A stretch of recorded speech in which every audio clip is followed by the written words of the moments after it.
two sessions have been more of a recap style or revision style sessions. We've been recreating. Uh, Second, yes, where we have been recreating, everything that we've made before, more or less, along with, of course, discussing some new things along the way. So, in the previous session, we've been talking about how to make the front end aspects. Like in the first revision session, we talked about how to make templates with Django. So how to integrate HTML, CSS, JavaScript within Django. So that's what we have done. We were able to read some, remember we made that resume maker kind of a thing where we were able to read data from one page or one screen and then pass it on to the other screen for processing. That's what we've done in the first revision session. Then in the second session, we've started working on the Goodreads API, which is what we'll continue in this one as well. So in the previous one, again, we were able to make a model, serialize it. We were able to write the get method, right, which is to get the details, etc. And we'll finish it off by writing the other methods as well. So like the um, patch method maybe, or put method, delete method, or delete endpoint. We'll do that today, along with talking about a very important part, which is how do we create authentication in Django, right? How do we work with authentication in Django? So that's the main like the new thing for us today. But of course, in addition to this, we will be talking about the API creation bit a little more on that as well. So that's going to be the focus for this one. But again, before we get started with that, I just want to have a quick round of questions again for you. Now, these questions are based on um, you know, what we've already discussed, but this is more on the functionality side and less on the UI side. So again, I'm just sharing my screen and I just want you to, again, as always, answer one, two, or three in the chat, right? So whatever you think is the correct answer, read the question and put the response in the chat. So the question is on the screen. You have access to the chat. So we can go ahead and yes, you can go ahead and start responding with answers in the chat.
Okay, so the correct answer here, one second, is option two. That is correct, right? So option two is going to be the correct answer. Perfect. Um, Here's the next question. So again, we have already discussed this when we were talking about connecting to the backend from the front end. So how do you connect to an API from JavaScript? We've already talked about this as well. So yes, you can, respond, and then we'll take a look at the correct answer and move to the next one.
Perfect. So the correct answer is option three, that is JSON.parse. Again, there are two methods. One is parse, which is JSON to JavaScript, and then there is stringify, which will convert JavaScript to JSON. Right. So when we are on the front end and we want to fetch some data from the back end, we use, I've already shown you this as well. We use this. Right. Remember, we made that Google book search kind of a thing where we click on the button, we connect to the Google API, and we are able to get those books, or that random user thing where we were able to fetch random user details as well, right? So that's what we do with fetch. So when we fetch that data, it is coming in JSON format, which needs to be converted to JavaScript while we fetch it. And then when we send the data, it needs to be converted back to JSON, which is done with the help of stringify. So while we fetch the data, we have to parse it to convert it to JavaScript. And then while sending it, we have to convert it to JSON, which is to stringify it. Right, perfect. Here is the last question for today. So again, you can read the question in the chat and read the question on the screen and put the correct response in the chat.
Okay, so the correct answer here is then going to be option one, which is fetch. Again, I sort of gave you a hint like 2 minutes ago when we fetch data from the backend. So that's why we call it fetching, right? So that's the fetch part.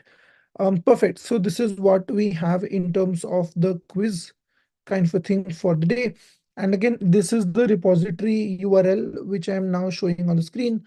So please make sure you have the URL with you, right? So make sure you keep it with you so that whenever you need to access the code, you will be able to do it. So this is the URL. And again, I'll just leave this on the screen for 1 quick minute for you to take a screenshot. So I'll just leave it on the screen for like 30 seconds. So just take a screenshot, store it with you, and then we'll continue.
All right, perfect. So hopefully you have stored this repository with you. It's going to be very important, right? So that you have access to all the code.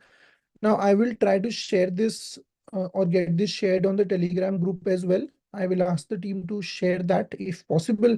But otherwise, I've already shared it enough times, like almost every session I share it with you. So I hope you have kept it. And again, after the session, like I said, everything is going to be updated over there, right? Perfect. Now, the next bit that we are working on is going to be the rest of the endpoints. But before we get to that, I just want to quickly discuss the concept of authentication with you, right? So that's what we'll start with. And then, of course, towards the second half of the session, we will then focus on creating those endpoints. You've already created them before, so we know how to do it. It's just a matter of revision there. But more importantly, I want to talk about authentication today. So the idea with authentication here is that there are two, three things which are really important when it comes to authentication. First of all, understanding what it is.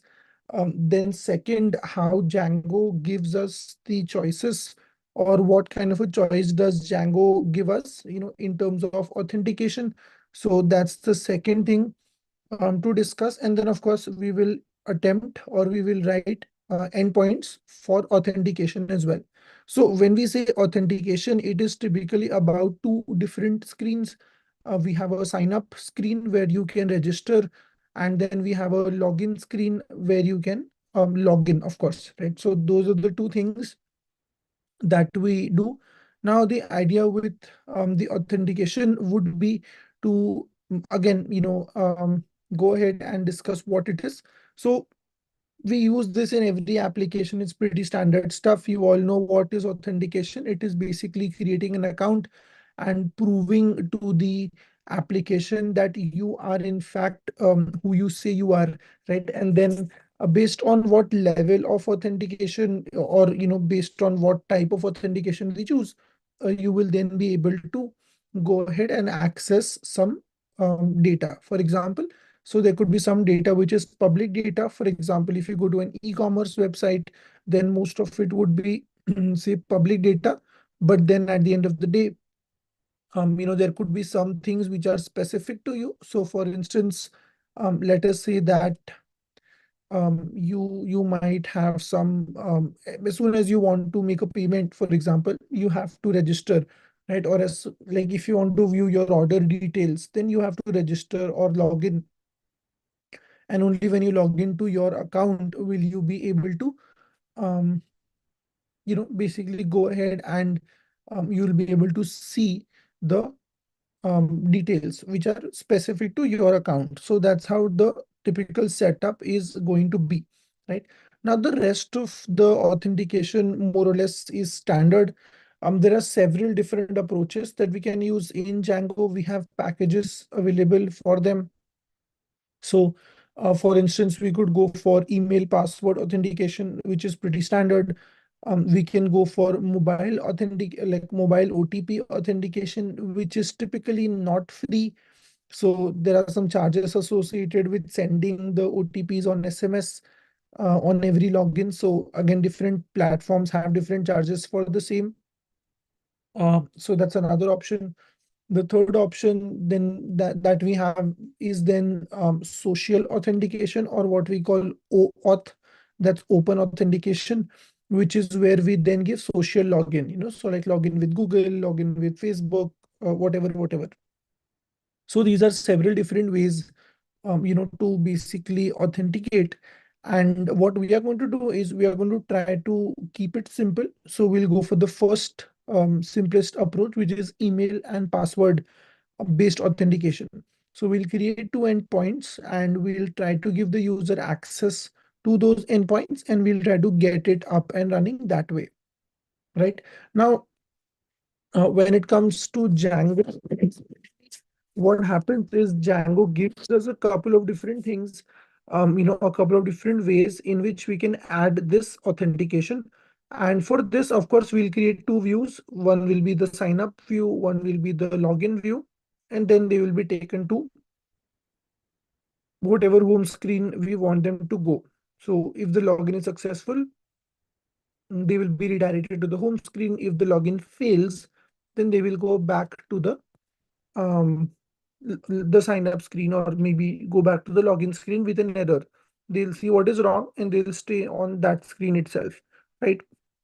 Now, there are a couple of different things which we need in our settings, first of all. So let's check out our settings file. So that's in the main project folder, right? And if you just scroll down, some of this should be available already. For example, you can see here we have django.contrib.auth. So this is a package which allows us to create authentication, but we can also add a couple of other things to it. So let us assume that we want to add authentication to any of these applications. It could be book API or author API, doesn't really matter. For this, we will have to add a couple of different things here. So first is we need to add the REST framework. Then we have something called REST framework.auth token. Already installed REST framework earlier to create our API endpoints, right? So we are just making the list here. Then we have to add django.contrib.sites here. So let me copy that and paste it. So that's going to be sites. After this, we have to add something called all auth. Right? So again, this is a built-in package that comes with the Django package. Then we have a couple of other things like auth.account. If it is not available by default, we can always install it. So if we get any error saying package not recognized or anything like that, we can then go ahead and install it. Right? So I'm just showing you all the possible imports that we might need. Then we have the REST auth, right? And then we have the REST auth dot registration. There are a couple of different things that we need. We can also import the main package, which could include everything. But again, that will take up more space. So it's better to be very specific. Over here. Then we have something called Django REST auth. And finally, we have Django REST auth dot registration. So this is pretty much, I think, everything that we need for now. If we need anything else later, we'll come back and fix it. But we've added REST framework, we have added contrib.sites, all auth, and REST auth. So this is pretty much everything that we should need. Now, in addition to this, what we also need to add here is something called the authentication underscore and backends. So we have to provide the endpoints where the authentication will be made available, right? So this is going to be dot dot dot, and then we can say all auth dot account dot auth base. I'm sorry, auth backends, and then dot authentication back end. So again, we're just telling the settings file that we are going to have some sort of like a built-in support here, or some we are going to use this bit for our backend.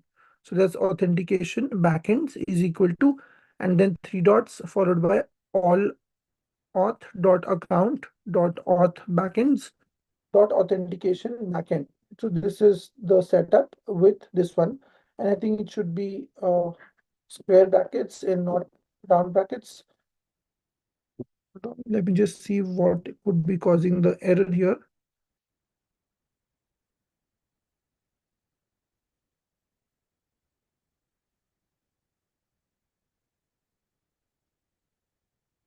Okay, I don't think that's an error. It says it was not closed, but we have closed it down there, so should be fine.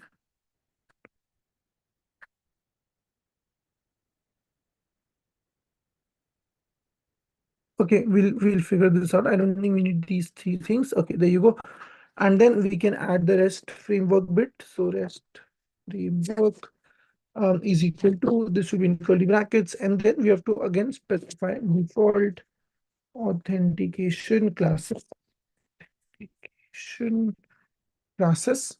And here we can again specify the token based authentication which we want to create. So that's going to be REST framework authentication. So authentication and then dot token authentication. So this is basically us telling what kind of authentication we are looking at. So we're looking at a token-based system where as soon as somebody logs in, we'll issue them a token, and the token will then become their identity for as long as it is valid. If the token becomes invalid, then we will not be able to log them in, right? You can also see there are some default settings which are already available, like password validators, etc., etc. So I leave those, and we don't have an email setting either. So let's set that up as well. So we can say maybe site underscore ID equal to 1, and then we can set the email backend, which is um like if you want to send confirmation emails or login emails, like you have logged in, thank you for signing up, that kind of stuff. So we can use that. That's going to be django.core.mail.backends.console.email backend. So we have just made these changes to the main project settings, where we are just telling the system that there are going to be a few authentication things that we are going to need, and that's pretty much what we have done for now. Again, all of this is available in the standard documentation available for Django, and you should be able to just get this template, which we have just created now, right, to enable these Django functionalities. Now, the next bit that we want to create or we want to add here are the views for our two things, so sign up and login. So let's go to our book API and go to views. And here I'm going to work on a couple of views, right? So we can go ahead and add the views as well. And then, of course, we will also want to go ahead and add the um, model which is needed, then the URLs. So it's the same setup all over again, right? So one by one, let's work on them. The first thing that we would want to do again is to create the model, right? So model, then serializer, and then the views, right? So that's how the setup is going to be. Now, the idea here is that when we use authentication, Django gives us a built-in model, which is known as a user. So we can skip the custom model creation and directly go to serialization. And we can use that built-in model, right, which is available to us from Django. So we can say from um, Django dot contrib.auth.models, we can say import user. So this is a pre-built model. As you can see, users within the Django authentication system are represented using this model. Username and password are required and other fields are optional. So this is the model that Django pretty much gives us. Now we can customize it further if we want, like add additional things to it, make it more I don't know, specific, but again, for now, I will keep it general. Then we can create a class. This is user serializer, right? And then we will go for serializers dot and then model serializer, just like we go for the normal book field. You can see serializers dot model serializer, right? Now the next thing is going to be the meta class. So class meta, and then we'll say model equal to user, which is again a built-in model. And then fields, we can specify which fields we are working with here. So we would want the ID of the user. We would want the username. We would want the email and the password. So these are a few fields that we would want from the user. And then if you have any other extra settings, you can mention those over here. So that goes in the extra um, basically arguments. So we specify them like this, right? And then we can say like set the password to be write only, right? So it can only be set once. You can't like change it every time. So that's going to be write only, and we set this to true. Okay, so this setting means that password can only be saved once, and you can't really read it. You can't fetch the password back. It is a write only field. Okay, then we can create the user. So that's going to be our create, not class, define create. This is a function which is going to create the user. So self, and let's have an argument called validated data. This will come from the view, right? And then what we will do is we'll create a user using the built-in function that's going to be user dot object dot create user. So not object, objects dot create user. And then we provide the three fields which we have specified: username, email, and password. The ID will automatically be given. So that's going to be validated data of like username. So get the username from there. Then the same thing for the password. So validated data password, and then the same thing for the email as well. So copy this one more time, and then email and email. So this is done, right? And finally, we can return user. So once the user gets created, we can return the user that this user, has now been created. So this is our serializer for the user. Again, we have just added two things. One is what fields you're working with, and then creation of the user. Then we can create the view. So then let's go to our views.py. Now that we have the model, we can create the view, right? So here first import it. So we can say from serializers, import book serializer and user serializer. And then just like we've imported our model here, we can do the same thing here as well, right? So get the model and get the serializer. Then let's create a view. So let's call it user create or whatever name you want to give. This is again going to be generics dot generic API view, right? Or we can also say create API view because we are creating a new user here. So that's also going to be fine. You can also go with generics. That will be fine as well. Then we can say query set is equal to user dot objects dot all, which means we are working with all user data. And then we can use the serializer class is equal to user serializer. So user serializer. And this is going to be our user view. Once this gets created, we can then add our URL. So again, in this URL, we can go ahead and add a path for register. So it's going to be, let's say, register. And then we can say user create. Again, you have to import it here. So that's going to be user create dot as view, right? And then we can give it a name if we want. So name is equal to user create. So this is our endpoint, which we need to run, or go to. And of course, we have to pass some data so that the user gets created. Okay. So now let's go ahead and check it out. So I'm going to go ahead and try to test it. And then in a similar way, if you want, you can create the login endpoint as well. Right. So let us go ahead and now test it. So for this, first of all, we'll try to run migrations. So let's do that. So Python 3 manage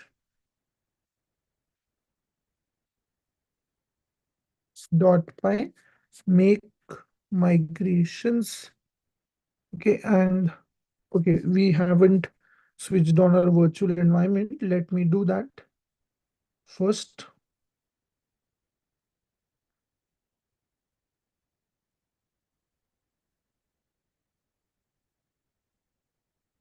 1 second.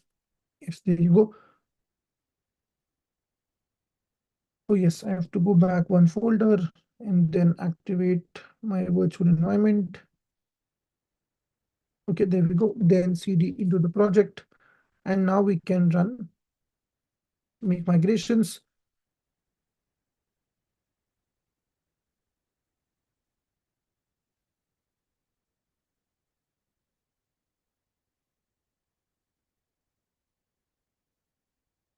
Mm,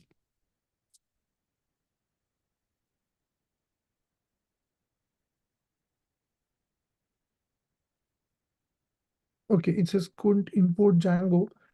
Let me install it again. I'm not sure why.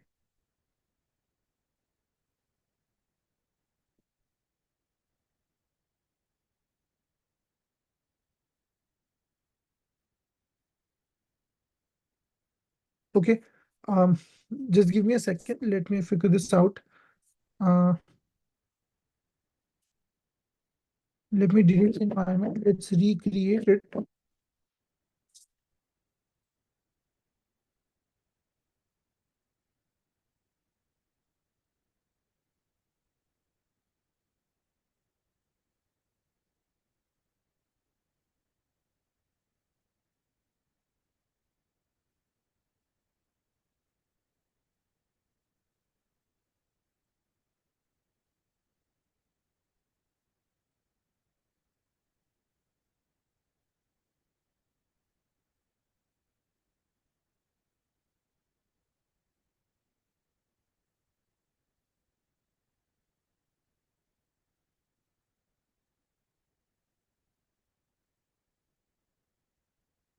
Okay, there we go. Django is now installed.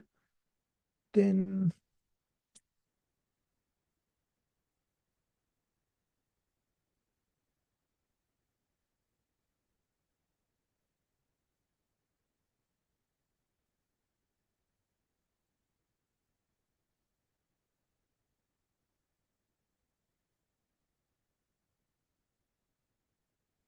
okay, now let's try to run the same thing again. So we'll try to run make migrations.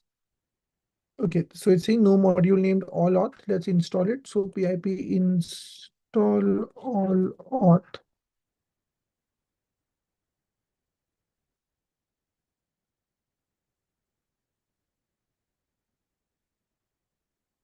Okay, it says no. Let's try to remove the all auth bit. Let's see if it works without that one. So save it, run migrations again. Now it's asking for restaurant. I'm pretty sure the name is different though. So let me try to look for it. So what I'll do is I'll just copy the error here and let's try to just Google it. So this is another thing that you will be doing a lot. So let's see what is the name here. Yes, so it is the name Django REST Auth. So let me install that one. And I'll also do the same thing for all auth as well. Right, so PIP migrations again. And let's try to find the name for all auth. So just paste the error, click on the first link, and should give you the solution. Okay, so this is Django all auth.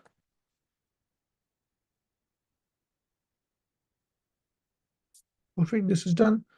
Run make migrations again. Then, so we just have to install all of these packages, which we have specified in the settings, right? So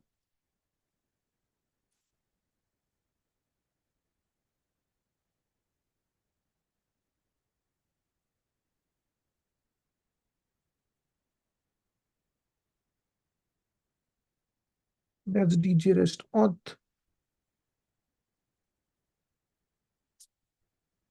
All right, almost there. Okay, now it says application labels aren't unique.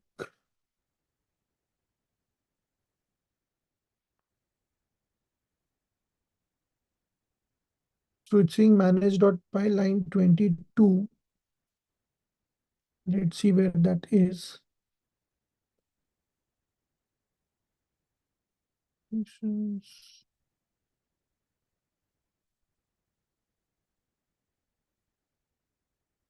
Okay, let's try to copy this and search for it.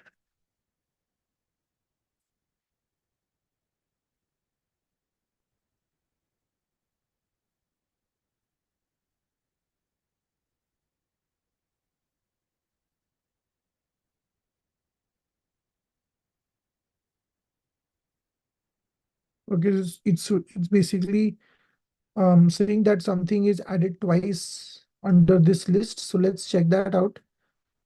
And book author, stream work, sites, all author account, social account, admin auth, sessions manage, static files. Okay, let's try to probably remove these and these should add them automatically. Let's see.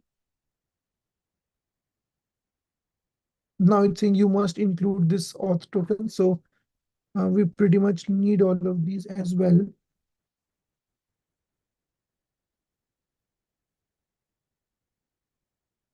Saying duplicate is registration. Okay.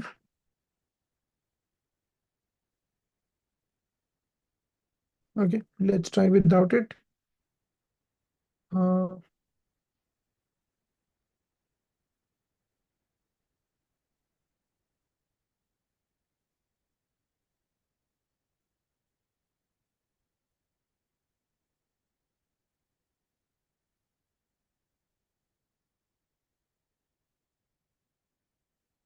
wow. We're getting a whole lot of new errors today. So it just apps aren't loaded yet.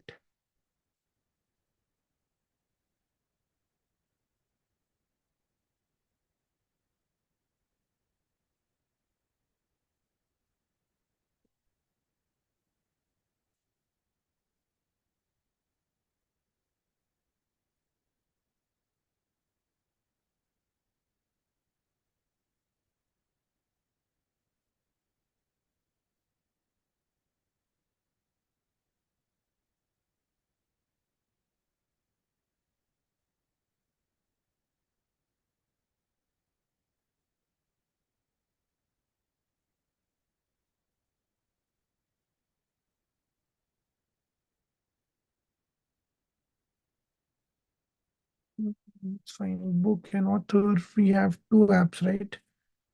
Book API and author API.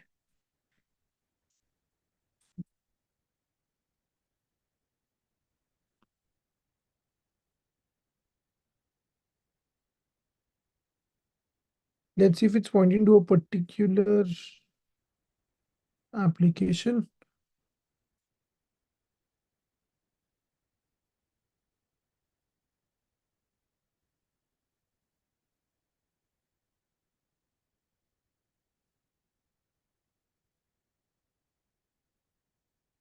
I'm still getting the same issue. Hold on, let me check.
Okay, there you go. So I had to remove this part, which was I think it's a model which is not needed there. Done. Now we can go for run server. So first we will go for migrate. Done. And now we can hopefully run server.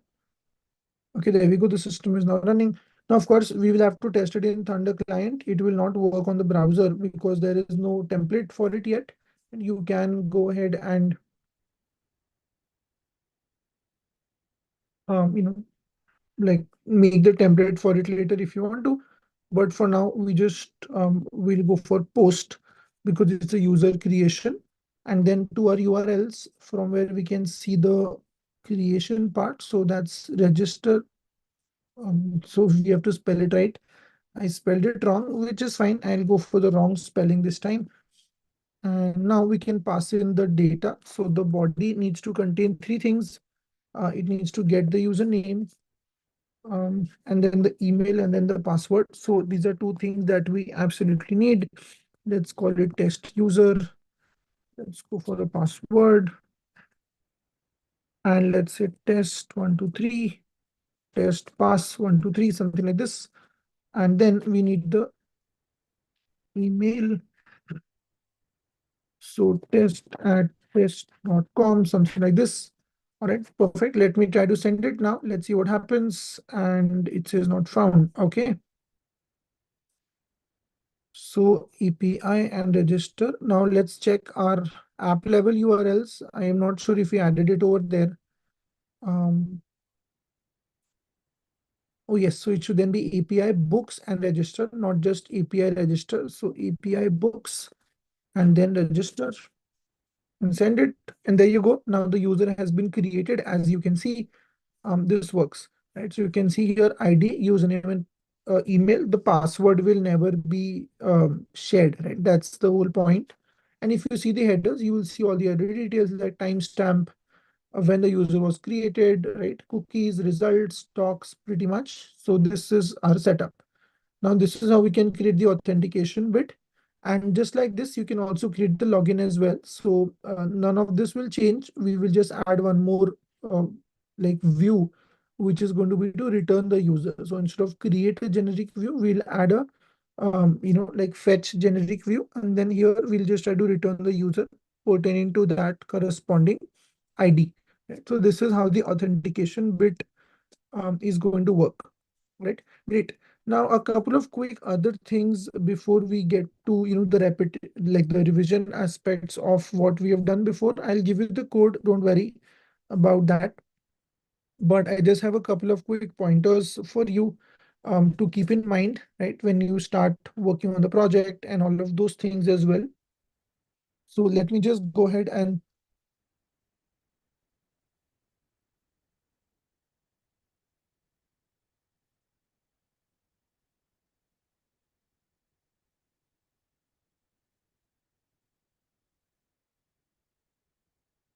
yes. So I'll just I just want to share a couple of quick pointers with you regarding the project and everything, so that you have access to, like, what to do and how to proceed.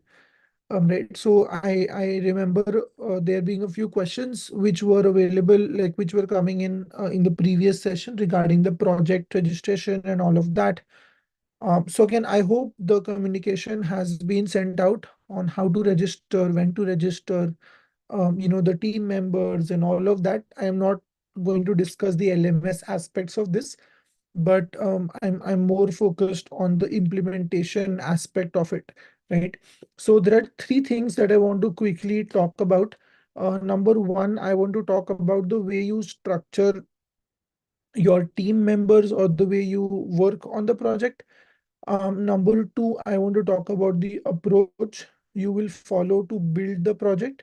And then number three, I want to discuss the submission, not the pattern for submission that will be told to you, informed to you, but more around what things to keep in mind before you submit, right? So these are the three major things that I just want to highlight. All right. Now, the first thing that you have to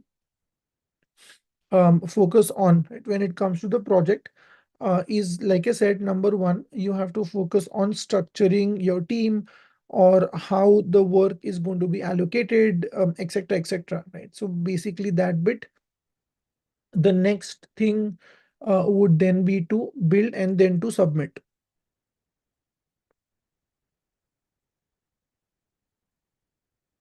So coming to the work allocation, what I would really recommend, like I also mentioned the other day, was that you should be allocating work in a way that everybody in the team, ideally, so if there are four people or five people, whatever your team size is going to be, everybody in the team should get some part of the front end. They should get to work on some part of the back end, and they should get to work on some part of the database, right? So all three aspects must be covered, right? So basically, that's the main goal here. We are not giving you the project to just submit, right? We are giving you the project so that you can build something, understand how this works, and also probably add it to your portfolio, right? So that you can maybe share it with potential recruiters, maybe later on as a college project, or eventually, when you give interviews and all, you will be able to use the project in a way that you can use it as a portfolio, right? So remember, a portfolio is basically where you showcase your work, that this is what I've done, and this proves that I know the technologies which are mentioned.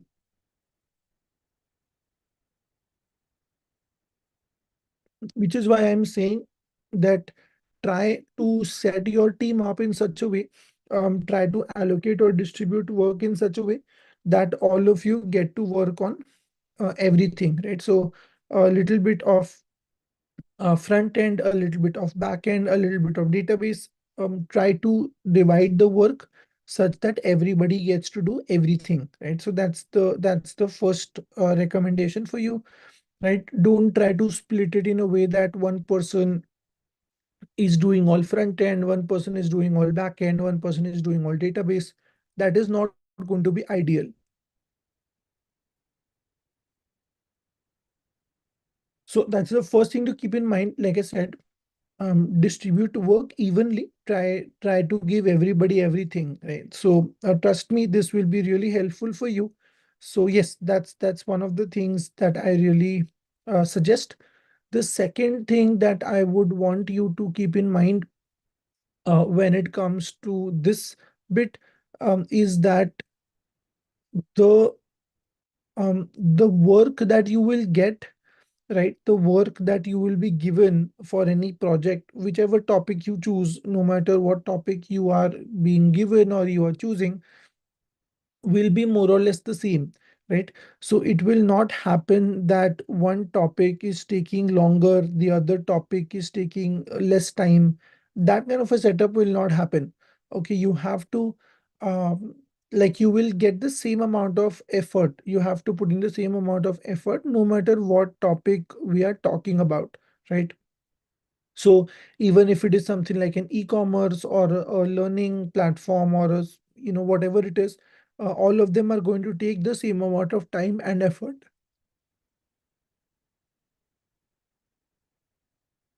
So again, when you choose a project, I would really want you. So as far as I know, as of now, you are supposed to pick a topic and you are supposed to make your own teams. The instructions will be shared on email and Telegram. I am sure they have already been sent out. So please check the corresponding groups. Please check your emails. You should have received some instructions on this. And if not, they will be sent out to you sometime this week because technically this is the last session. So post this session, the next major task for you is then to work on the project itself, right? So what you will then be required to do, of course, is to, yes, Akash, I'm coming to that. I'm coming to building the project as well, one by one. So yes, what you're required to do, first of all, is to choose a topic, which is why I'm saying that no matter which topic you choose, it's not going to be less effort or less work or more effort or more work either way. So be very careful, with this choice, that you have to, like, try to pick something which is interesting for you, right? Uh, Okay, individual project. Got it. So I think it's going to be an individual project for you guys, which is even better because there is no dependency on other members. So if it's an individual project, then it's going to be even better, right? So you have to then work on front end, back end, and database, and whatever I'm saying will then be even more relevant. So what will happen is when you pick any topic, you have to build it, right? You have to develop the project, whatever it is. So the idea would then be to pick something which you are really interested in, or which you like to do, right? So if you have 10 topics, for example, to choose from, try to find something that is, I don't know, keeps you excited, keeps you interested. So for example, for one, I'm a big follower, or I keep reading tech news all the time. So I'm up to date with that, right? So which phones are coming out, what is going on with AI, companies and how they are working, what kind of deals are being signed, all that stuff. So I'm really interested in that aspect as well. So if given a choice, if I get a project where it is like, okay, create a news platform, for example, or create a blog where you will be sharing some technical content, etc., I would pick that over like an e-commerce store, over a learning platform, over whatever other project topics I might get, because of the fact that I am really interested in that domain, right? Or I really like that part. So it could be, like music streaming, it could be anything that you really like to do.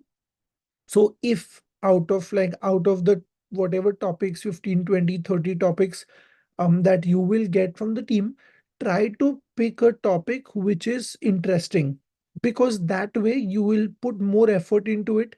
That way you will stay motivated for longer to actually complete the project. And if you don't like the topic, if you just pick a random topic and you're like, okay, I'll see what I can do, it's not going to work out. You will lose motivation, and chances are that you will end up leaving the project midway, or you will basically cross the deadline, whatever. So that's the first thing, right? Pick a topic which is interesting for you. And I think it's an individual project in your case, so you have to then make it all on your own. There are no teammates, which is even better. You get to do front end, back end, and database yourself. right? That's the first part. The second thing, like I said, is going to be how to approach this development, how to build the actual project. So let me come to that now. So assuming that you have chosen a topic which is interesting for you for your project, the next step is then going to be building it, right? Now, there are two approaches to building this. Okay, there are two approaches to building this. I'll share both of them with you, and then you can pick and choose whatever works best for you. So, if you ask developers in the industry, again, I also have a lot of friends who are developers, and um, everybody will give you a different answer to this question, which is what is your approach? How do you develop? There is no standard way, standard response, and you will also build your own process along the way, right? So once you build a couple of projects, once you start writing some code, you will also come up with your own approach, your own solution, your own version of this. But based on my experience so far and the way I code, I'll just tell you. So there are two approaches. The first approach is typically where people try to sort of set up the basic structure, outline of everything first, before they they start with the code immediately. Like as soon as they get the project topic, they know that these are the endpoints, these are the URLs, these are the views to create, these are the files you will need. So they'll set it up. They'll make a new virtual environment, a Django project, Django apps, corresponding views, URLs, whatever it is. But they will not write the logic. This will all be just a setup. So they'll set up the whole thing with basic input output statement like this view called created, just console, console, console, or print, print, print everywhere, right? Without any logic as such. So that's the first step that most people will do. And then they will start thinking about the logic one by one. So they'll be like, okay, now that the structure is set, let me work on the logic, right? So that's one approach, perfectly fine. You can definitely follow this approach, where if you get, let's say the problem statement is to create 10 views, for example, so you will create the model, right? The schema should be provided to you, or some reference will be given that we are looking at a user or a book or an author, and you can pick 5 to 7 fields accordingly. But yes, so you will create the model, you will make the schemas, you will make the serializer, etc., etc. You will just leave it empty. The actual functionality will be empty. You'll just say return model, or print done, done, something like that. Now, I am not a big fan of this approach, but I know a lot of people who do this, so it's absolutely fine. It works for them. And if it works for you, you are free to use it. I mean, of course, you can follow that as well. So here, the point is you set up the entire project, you create the folder structure, you create all the files, you do all of that setup without giving a thought to the logic. So without giving a thought to how the approach is going to be, without thinking about the connection between front and back end, without considering anything else. You just set up the basic structure, so that gets say 10%, 20% of your work done. The second approach, on the contrary, which I typically like to follow, is that as soon as I read the problem statement, I sort of step away from the device, right? And I just spend some time thinking about it and figuring out what is the best way to solve the problem, right? So let us say that if you give me a project where I have to maybe make a notes, like a blog kind of a thing where I update technical news or something like that. For example, like a news update platform, kind of a thing. Then I would take a day, maybe take half a day, a few hours, depending on the time I have, and I will sit with a pen and a paper, or a iPad and a pen, whatever it is, right? Your tablet and a pencil, or a pen and a paper, and I would then just give it a thought. So I'll like, okay, this is one model, this is my view, these are the URLs. So I'll probably make a flowchart or something on a piece of paper, ideally, which would make it very clear in my head what I'm about to build next, right? So my idea is, before I sit down to write any piece of code, I should know exactly what I am going to build, right? So unless and until I know exactly what I'm going to build, I don't start with the code. So if I'm stuck somewhere, if I'm figuring something out, I typically step away from the device and I try to, figure out what the issue is, sort of get it fixed in my head first, and then attempt the code, right? So that's the approach I like to follow, which is where I spend some time away from the device, figure out the approach, figure out the project, make a flow chart, understand everything first, and then when I sit to write down the code, I know exactly what needs to be written. So I can directly write the logic also, and it will be fine. I don't have to write filler code, temporary code, none of that. I can directly make the final code.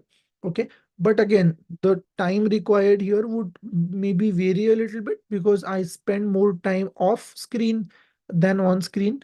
But then I know people who are just sitting there and figuring things out on the go, and it works perfectly fine for them as well.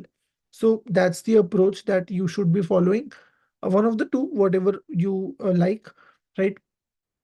Now coming to the Django approach, you know the setup. It's a simple approach. I mean, there is no other approach to it. It's a one way approach, right? Where you first create the project, then you add the apps, then you set up the models, then comes the serializers, then come the views, and then the URLs. If you need the front end, then you add the templates as well.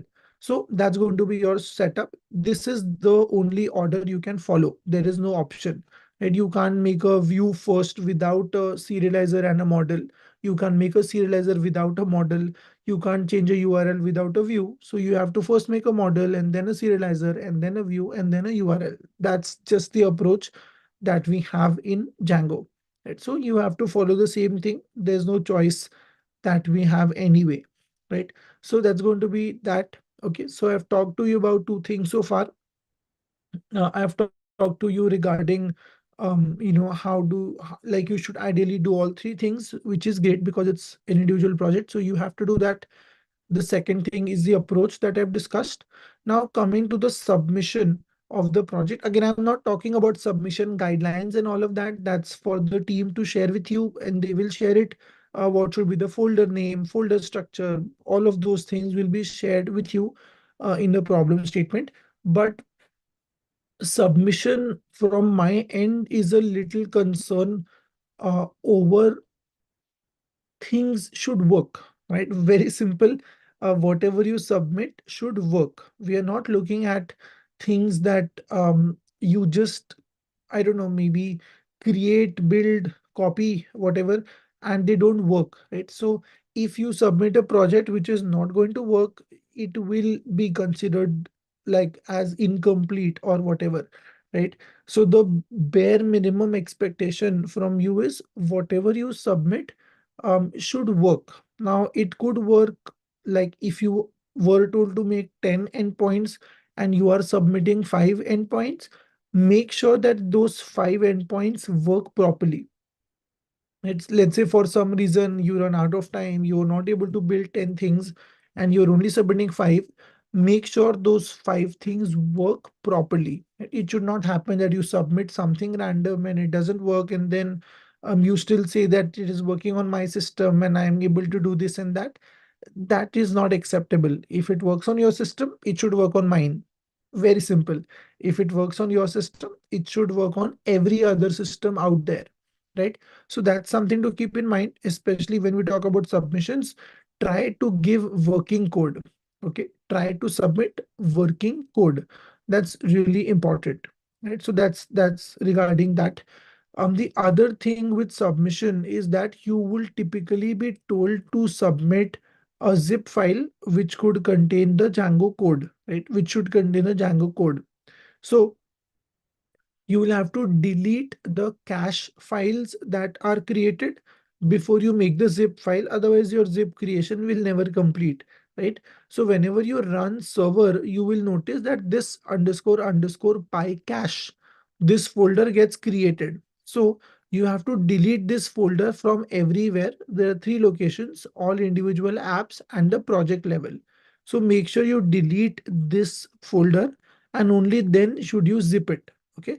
So when you zip the project, when you convert it to a zip file, make sure to delete the, um, you know, delete the PyCache folders. So they will only get created once you run the project. Until you run it, they are not going to get created. So that's one thing to keep in mind. Delete the PyCache folder. So there are three places where the folders are basically for each application. So if you have 5 apps, there'll be 5 folders and then one at the project level. So there are number of apps plus one folders, PyCache folders, which must be deleted before you zip it. Otherwise, if you convert it to a zip file, it will keep taking forever because the cache just contains like thousands of files with no real use for now. So you can delete them for a minute, right? Convert it to a zip file, and then you can rerun the code and it will recreate those folders for you. But do not submit with these folders. They will take forever to make, they will increase the size of the zip for no reason. And again, it's going to be really frustrating for you. You'll be like, this is not getting created, I'm not able to submit. So delete these cache folders, and then everything will be fine. Right. So that's pretty much what I wanted to tell you regarding submission. So make sure it works and delete the cache folders before you submit. Now, let me take some questions that are in the chat. If you have any other questions regarding projects, approach, whatever I just told you, if there is any confusion or anything like that, please let me know in the chat and I'll be able to help you with the same. Okay, so there are two questions here. Number one is from Akash. It says assignment 100% completed. Is it necessary?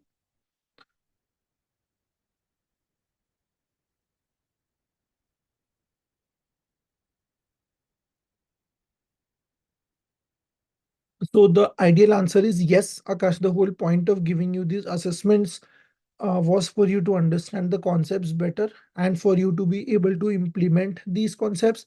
So ideally, yes, I mean you should try to submit these assessments, all of them, because again, if you remember in the very first session, not sure how many of you were there, but there was a clear-cut distinction of the points that were shared with you. I'm sure it's available on the LMS somewhere. I'm sure it must have also been emailed to you.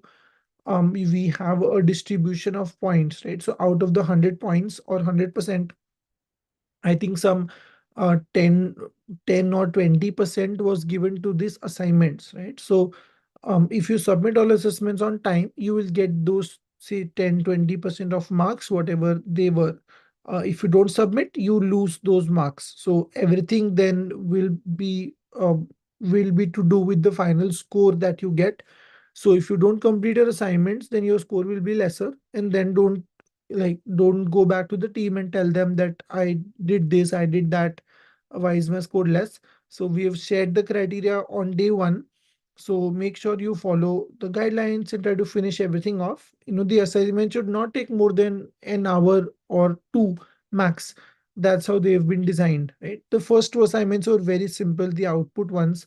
The third one could have been a little more trickier, but again, should be able to do it within 2 hours max. But then again, the whole idea was for you to experiment and practice. Okay, so if the registration link is not working, Praveen, don't worry, it will be fixed soon, and the team will let you know once it's fixed. It's probably because there are so many students. We have about 15,000 students across all domains, right? So it could be that it would have crashed because of so many requests coming in. So once that is up and running again, you will be informed about it. So don't worry. Akash, subjective questions mean descriptive questions, which are longer to answer. So they could mean coding questions, they could mean paragraph questions where you are told to explain something in more detail. So that's basically what we mean by subjective questions.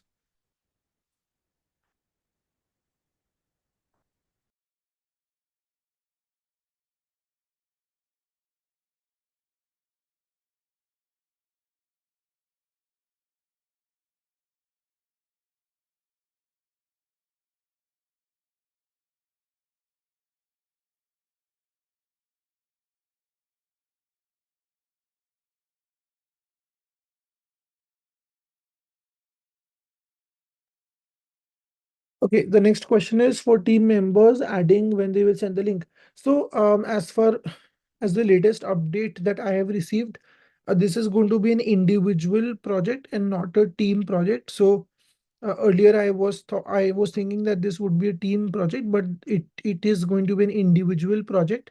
So there is no team here. You will have to do it on your own, like individual level. That's what I've been told recently. So again, the link is already open. I was like last session only some of you had already registered, right? So the registration link is already open. Please make sure you register for the project. But yes, it's going to be an individual project and not a team level project. Oh, yes, absolutely. So employability tests are really important for two reasons. Number one, of course, it will help you prepare better for those rounds because almost all companies who do placements are going to have an aptitude round.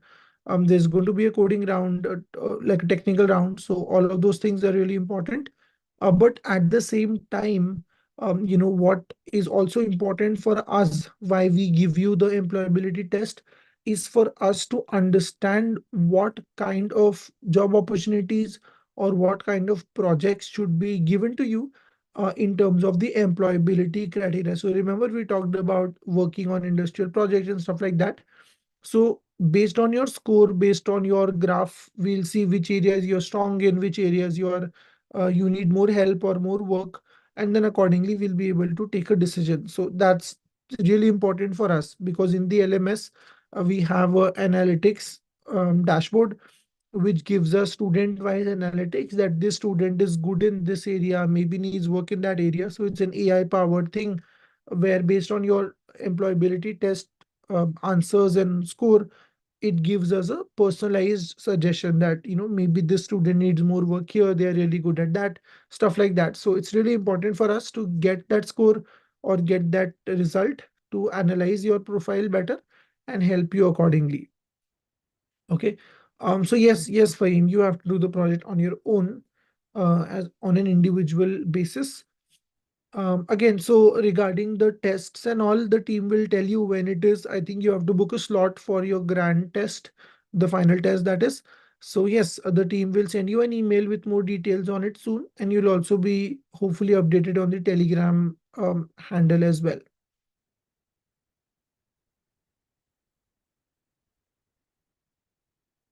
Sure. So Manoj, whatever applications require an external API key, don't worry, we have all of them already. So I will have my key with me. I will replace my key in place of your key and I'll check it. Okay. So your code must work. I will put my key in your key's place. That's fine. Okay. So don't worry about those kind of things. Like whoever is going to check your code, they have accounts on all major APIs. So they will have their own keys and we can replace them. So that's fine. Okay. Should my code work if I upload files? Yes, I mean, Uday, it's the same thing, so it should work. But again, you will not be able to upload the cache folders. Any drive or wherever you want to upload them will give you an error. It will say there are too many files. If you try to upload that even on GitHub, it will say the same thing. It will say, oops, there are too many files. So you will not be able to upload it unless you delete those cache folders. And then either way is fine. Like once the cache folders are deleted, you can directly upload on GitHub, or you can do a zip and upload. It's the same thing. Doesn't really matter for us because anyway, we will download the whole thing and then test it. So even if it's direct code or a zip file, it's the same thing for us.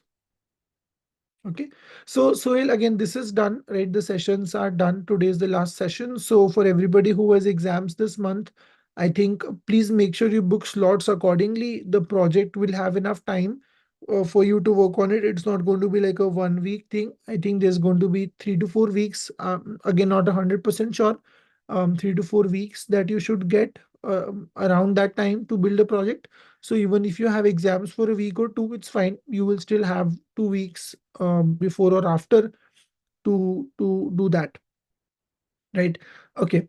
Cool. Okay, so this is done. This is done, and um, Okay, calculation application. So for calculator, Akash, you could make like several different endpoints. One could be add endpoint, subtract, multiply, delete, stuff like that. So like one endpoint for each operation, which reads input, like which gets input from the request and send the corresponding response. I think that's the way to approach it. There won't be like you could maybe make a history feature which could store where you can store the recent commands in the database, and you can return the 5 recent commands or 10 recent commands on the screen every time. So that would help so that if somebody wants to rerun the command, they can just click on it and maybe rerun that command. So like a calculator history would be great if you can come up with something like that. That would then require database as well.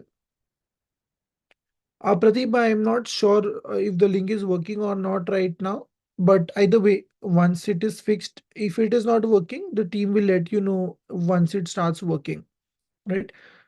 Music player application project. Again, I will not be able to answer each project level questions, but whatever you have been given will be standard real world.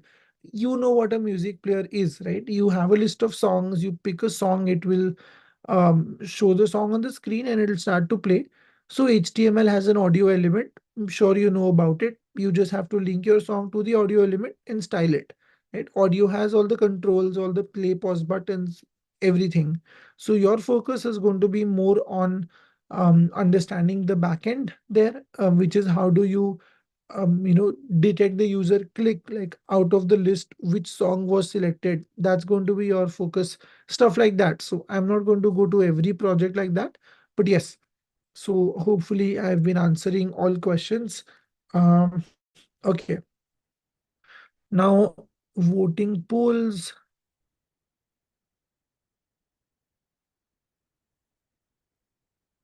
I stuck on selecting correct problem statement for implementation. Again, I am not sure, Venkatesh, what you are specifically asking me here, but for something like a voting application, your ideal problem statement would revolve around um, letting voters create a unique account somehow using some sort of an ID, something like that, letting the people they can vote register somehow or list their name somehow, probably through an approval or something like a manual approval or something, because typically in a voting process the election commission, like in our country at least, the election commission first checks all candidates information as provided. So you have to register with the election commission, they will go through your profile, they will then allocate a symbol to you, and then you are allowed to contest in elections, right? So in a similar way, ideally, if you're making a voting application, whoever wants to contest in elections must have a different login, and then somebody who wants to give a vote should have a different login. So the list would then contain everybody who is registered as a voter, and then it should keep a track, like the database should keep a track of who voted for whom. And that's going to be your primary focus area. So your problem statement will revolve around these two things, registration and voting. You should also be able to somehow detect that once a user has voted once, like for one candidate, probably they should not be able to vote again. So that's going to be another focus area for you. Abstract submission. Okay. So an abstract is basically a two paragraph like a few lines description of what you're going to build. So it's going to be very simple. It should be within one page. It's going to be a simple Word document, which is like just one page, maybe less than one page, right? 2 to 3 paragraphs, which just describes what your project is going to be. So that's your abstract. You just mention that these are the main features you'll be focusing on. These are going to be the main entities in your project, and just that much. So it's going to be like a 2 to 3 paragraphs at best. Okay, so that's going to be your abstract.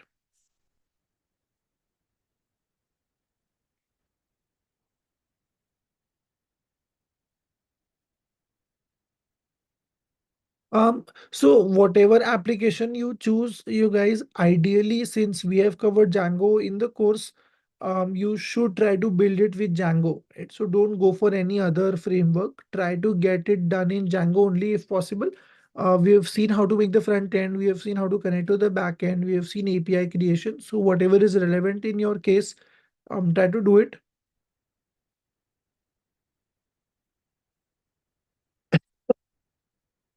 Excuse me. Whatever project you have, try to do it with Django itself. So that should be ideal because that's what we have been discussing for the past 15 sessions, right? So again, I've already answered the abstract question, okay, which is that you should make a one-page abstract, which is effectively like a brief summary of what you're going to build. So it will contain the list of all features. It will contain the list of all um, entities associated with your project.